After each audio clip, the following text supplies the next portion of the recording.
Assalamualaikum warahmatullahi wabarakatuh.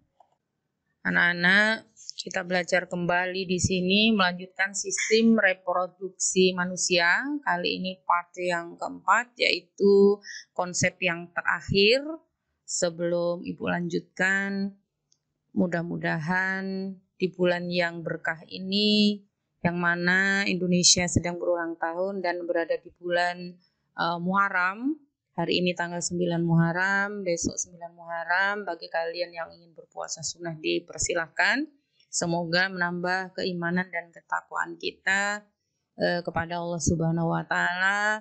Dan di hari ulang tahun kemerdekaan Indonesia ini, kalian semua akan lebih semangat belajar untuk mengisi NKRI yang kita cintai ini. Baiklah anak-anak, konsep terakhir kita kali ini adalah penyakit pada organ reproduksi manusia, dan juga nanti akan Ibu sambung dengan bagaimana cara pencegahannya.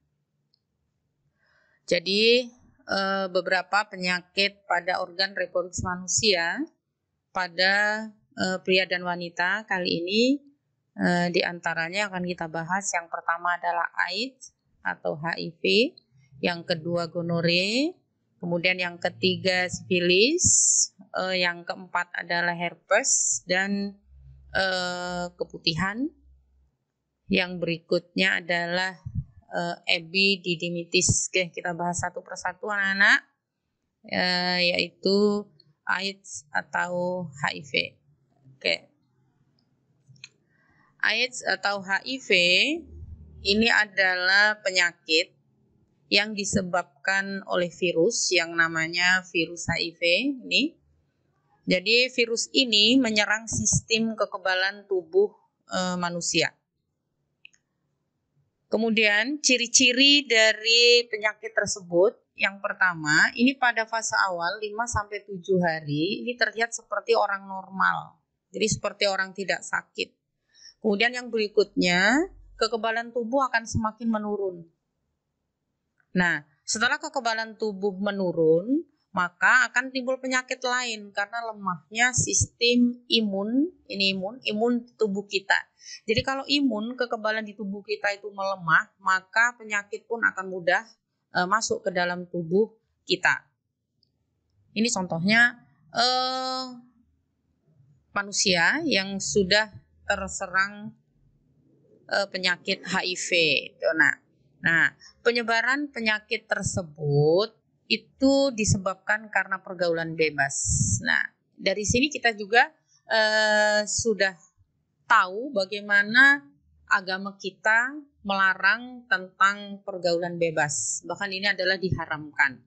Nah, penyebarannya itu melalui pertukaran cairan antara tubuh penderita dengan orang lain, misalnya melalui jarum suntik yang dipakai secara bergantian atau penggunaan obat-obat terlarang. Nah, jarum suntik itu harus, kalau di medis itu harus sekali pakai kemudian dibuang. Tetapi di dalam penggunaan obat-obat terlarang, misalnya narkotika begitu, kemudian pembuatan tato, biasanya anak-anak muda itu tidak menghiraukan jarum suntik. Jadi mereka menggunakannya secara bergantian. Ini sangat berbahaya sekali, ya. Kemudian dalam transfusi darah, bahkan dalam kehidupan sehari-hari pun, contohnya kalian juga tidak boleh sebenarnya menggunakan sisir secara bergantian, karena dikhawatirkan saat menggunakan sisir itu ada bagian yang terluka, kulit kepala kalian, kemudian kalian pakai. Nah, siapa tahu sisir itu sudah digunakan oleh orang yang punya penyakit yang penularannya melalui cairan seperti ini. Kemudian sikat gigi tentunya. Kalau kita sikat gigi, insya Allah enak, kita sudah menggunakan masing-masing, tidaklah bergantian seperti itu. Kemudian misalnya pemotong kuku juga bisa, jadi kita harus lebih berhati-hati. Nah, akibat dari virus ini akibatnya adalah kematian. Akibatnya kematian karena virus ini terus akan menurunkan kekebalan imun pada manusia. Jadi kematian yang terjadi itu bukan karena AIDS-nya, tetapi karena penyakit lain yang menyerang karena menurunnya sistem imun pada tubuh orang yang terkena virus tersebut. Ini yang pertama adalah HIV. Kemudian yang kedua itu adalah gonori. Ini. Gonori itu bahasa kita namanya kencing nanah. Nah, penyebabnya itu bakteri Neisseria gonorrhea. Ini menyerang organ reproduksi pria juga organ reproduksi wanita. Ciri-cirinya itu rasa sakit dan keluar nanah pada saat kencing pada pria. Kemudian keputihan berwarna kuning hijau pada wanita. Nah, pada wanita juga perlu berhati-hati. Memang kita sering keputihan, tapi keputihan jika tidak berbau, kemudian warnanya tidak pekat, insya Allah juga tidak bermasalah. Tapi kalau kalian sudah baunya beda seperti biasanya, warnanya suka beda dari yang biasanya, apalagi kuning kehijauan, maka perlu berhati-hati. Ini contoh gambarnya seperti ini, ya, untuk kencing nanah atau gonori. Nah, gonori ini penularannya melalui pergaulan bebas. Sama seperti HIV tadi, memang sangat dilarang ya nak ya. Nah, kemudian akibat dari gonori ini apa? Itu rasa sakit, yang pasti ya, rasa sakit. Kemudian pada ibu hamil, bayi yang dilahirkan itu akan mengalami kebutaan. Jadi bayi itu bisa cacat dalam penglihatannya. Ini penyakit gonore atau kencing nanah. Yang berikutnya adalah sifilis. Ini sifilis atau raja singa, itu penyebabnya adalah bakteri Treponema pallidum. Ini menyerang organ reproduksi pria dan wanita. Ciri-cirinya apa? Luka pada tempat masuknya bakteri sekitar alat reproduksi. Nih. Kemudian menyebar dan menyerang ke organ tubuh yang lain. Itu penyakit sifilis atau raja singa. Penularannya sama seperti yang sudah dijelaskan di depan tadi. Penularannya melalui pergaulan bebas. Ini hati-hati sekali anak ya. Kalian jaga teman-teman akrab kalian, jangan sampai kalian mengikuti hal-hal yang memang dilarang oleh agama. Yang kedua, penggunaan jarum suntik untuk obat-obatan terlarang, tato, dan lain-lain. Akibat dari penyakit sifilis adalah yang pertama rasa sakit, kemudian yang kedua dapat menyebabkan kerusakan organ. Maaf.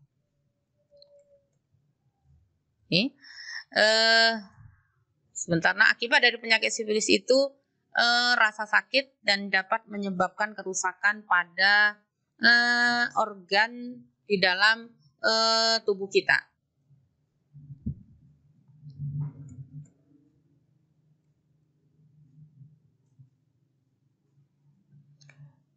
Yang berikutnya, maaf ya, ini herpes. Herpes ini penyebabnya adalah virus yang disebut dengan virus herpes simplex tipe 2. Ya, mungkin ada beberapa tipe. Nah, ini menyerang kulit sekitar daerah alat reproduksi dan anus. Ciri-cirinya rasa gatal, kemudian warnanya kemerahan. Adanya lepuhan kecil yang bisa pecah dan menimbulkan luka. Jadi lepuhan-lepuhan seperti terkena air panas. Nah, nih seperti ini nak. Ya. Kemudian penyebabnya itu penularannya bisa kontak fisik dengan penderita. Akibat dari penyakit tersebut rasa sakit, kemudian kulit melepuh dan gatal. Ini jadi bisa menyerang ke organ tubuh bagian yang lain. Serem ya nak kalau melihat gambar-gambarnya seperti ini. Jadi kita harus menjaga betul hal-hal yang bisa menjadi penyebab gangguan atau penyakit pada alat reproduksi kita. Kemudian yang berikutnya adalah keputihan. Nih, keputihan ini hanya terjadi pada wanita. Penyebabnya adalah jamur Candida albicans ini ya. Jamur Candida albicans juga bakteri dan bisa juga parasit menyerang alat reproduksi wanita saja. Ciri-cirinya ada cairan putih kekuningan atau putih keabu-abuan. Ini cairan berbau tidak sedap dan menimbulkan gatal. Kalau keputihan yang biasanya kita tidak gatal juga tidak ada bau yang menyengat. Ini untuk keputihan. Penyebabnya tidak atau kurang dijaganya kebersihan pada bagian wanita, maka kalian jangan jorok ya, jangan jarang mengganti pakaian dalam. Jadi kalau dikira memang sudah berkeringat, ya segera diganti. Pagi harus ganti, siang ganti, dan sore juga ganti. Jadi supaya kita terhindar dari penyakit ini, terutama penyakit keputihan yang menyerang pada wanita. Akibat dari keputihan adalah dapat menimbulkan kerusakan organ apabila tidak segera mendapat penanganan yang tepat. Ini ya, keputihan ini bentuk bakterinya seperti ini. Jamurnya, maaf ya. Kemudian yang berikutnya adalah epididimitis.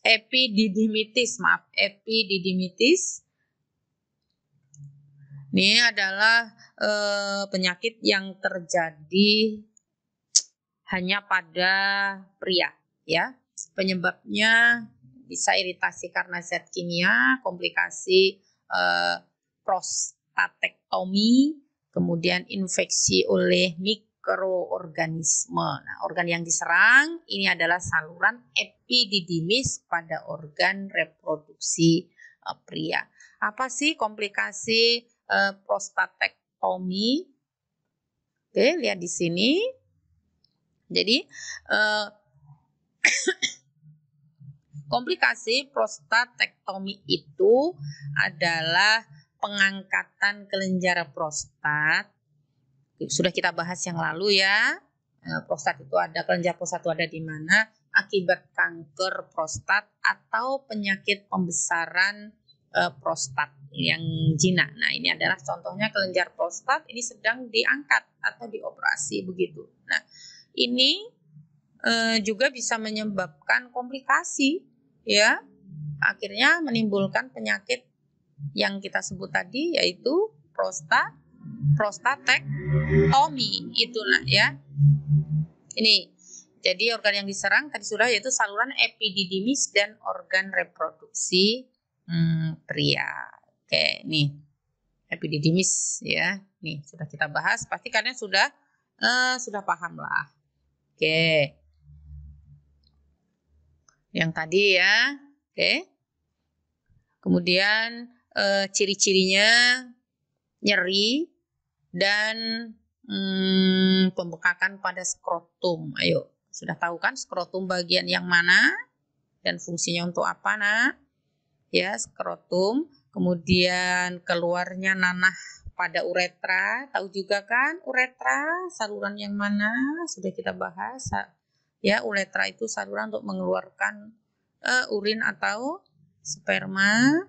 Kemudian terdapat darah pada semen atau cairan sperma ini Nak ya. Kemudian ini gambar epididymitis, kamu sudah tahulah semua, dulu pernah kita bahas di sini. Ini adalah testisnya.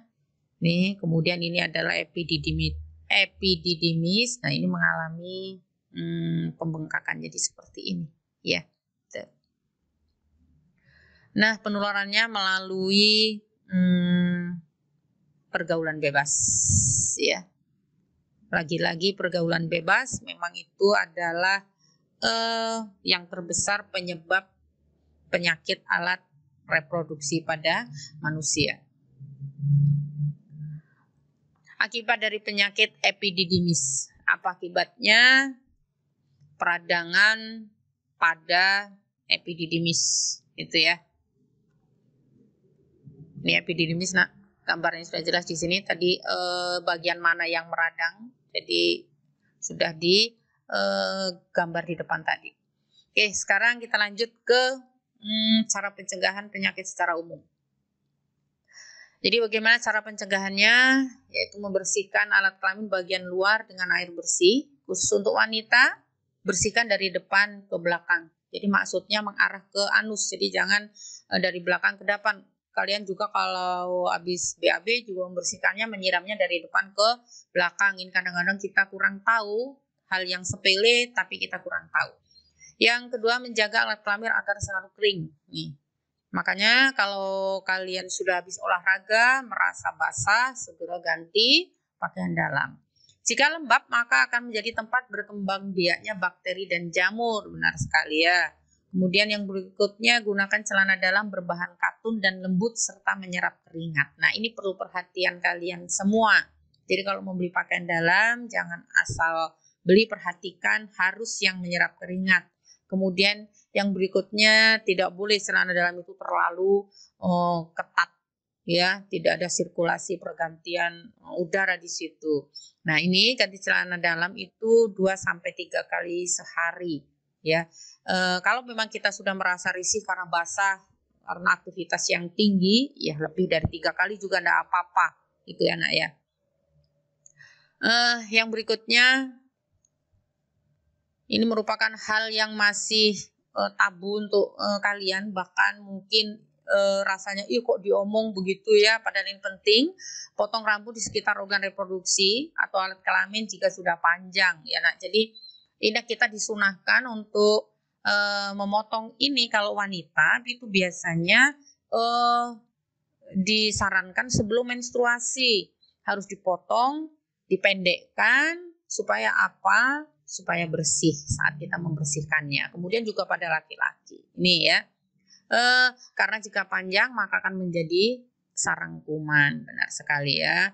Yang berikutnya, rajin berolahraga dan mengkonsumsi makanan sehat, sayur dan buah-buahan. Nah, jadi kalau kalian sampai hari ini masih juga belum mau makan sayur, masih pilih-pilih makanan, maunya sambal, telur, kemudian ikan sama sambal, nah itu jelas makanan yang kurang sehat walaupun kita kenyang. Nah, apa yang paling penting? Jangan melakukan pergaulan bebas, yaitu seks bebas, seks di luar nikah. Oke, nah sekarang cara pencegahan penyakit khusus pria. Tidak menggunakan celana dalam yang terlalu ketat. Nih, yang kedua, mengurangi kebiasaan mandi menggunakan air panas atau suhu panas atau air panas, karena suhu panas itu akan mengganggu proses spermatogenesis ya. Air panas di sini maksudnya air yang mungkin terlalu tinggi suhunya. Kalau misalnya kalian air hangat-hangat kuku mungkin asal tidak terlalu sering juga tidak apa-apa ya nak ya. Kemudian menghindari minuman beralkohol dan merokok. Nah, ini dia. Di dalam bungkus rokok pun sudah tertera di situ akibatnya merokok. Tapi, nah, bahkan ayah kalian masih ada juga yang merokok, jadi tidak memberikan keteladanan kepada kalian semua. Tapi kalian tidak boleh meniru. Kalau memang itu tidak baik dan merugikan diri sendiri, kenapa tidak? Ya harus kita tinggalkan kebiasaan yang buruk itu. Oke. Sekarang selanjutnya bagaimana cara pencegahan penyakit khusus untuk wanita. Nih, yang pertama ganti pembalut sesering mungkin ketika masa menstruasi. Ini yang banyak pemalas. Nih awas hati-hati. Nanti gantinya nanti saja. Ini kalau kita merasa memang itu sudah risih, memang kita sedang banyaknya hari itu yang keluar, tidak apa-apa kok, 2 jam sekali ganti. Pokoknya kalau sudah ngerasa kita nggak nyaman, ganti saja. Jangan sampai penumpukan terlalu banyak, karena itu juga tidak baik untuk sirkulasi alat reproduksi kita. Yang kedua, hindari penggunaan panty liner secara terus-menerus. Ini ada yang suka pakai ini nih. Keseharian nggak kemana-mana, nggak pergi jauh, di rumah pakai ini. Supaya apa? Supaya celana dalamnya bersih, nggak penting. Ini jangan sering-sering dipakai, berbahaya. Kalau memang kita menggunakan ini mau bepergian jauh itu hanya sesekali. Kalau di rumah saja begitu udah kita ngerasa nggak nyaman dengan celana dalam, ya sudah ganti saja. Kita kan ada di rumah, gantinya banyak, ya gitu. Hindari penggunaan sabun pembersih kewanitaan secara terus-menerus. Ini juga dilarang ya. Jadi jangan, kenapa? Tentu tidak baik. Karena sabun kewanitaan itu membuat organ kewanitaan kita menjadi kering. Memang kesannya keset, tapi itu kan tidak baik kalau terlalu sering. Sabun pembersih kewanitaan itu bersifat basah, sedangkan organ reproduksi wanita bersifat asam. Nah, sifat basah akan menurunkan keasaman pada organ kewanitaan. Padahal keasaman pada organ kewanitaan berfungsi untuk melindungi organ kewanitaan dari bakteri atau kuman yang masuk. Nah, anak-anak, mungkin itu saja yang bisa Ibu sampaikan hari ini, dan ini adalah konsep atau bahasan kita terakhir untuk alat reproduksi pada manusia. Mudah-mudahan ini bermanfaat. Terus semangat belajar di rumah. Mudah-mudahan sekali lagi, mudah-mudahan akan bermanfaat untuk kita semua. Ibu akhiri. Wabillahi taufik wal hidayah. Assalamualaikum warahmatullahi wabarakatuh. Oh iya, maaf, nanti tugas Ibu share di grup WA kelas kalian masing-masing.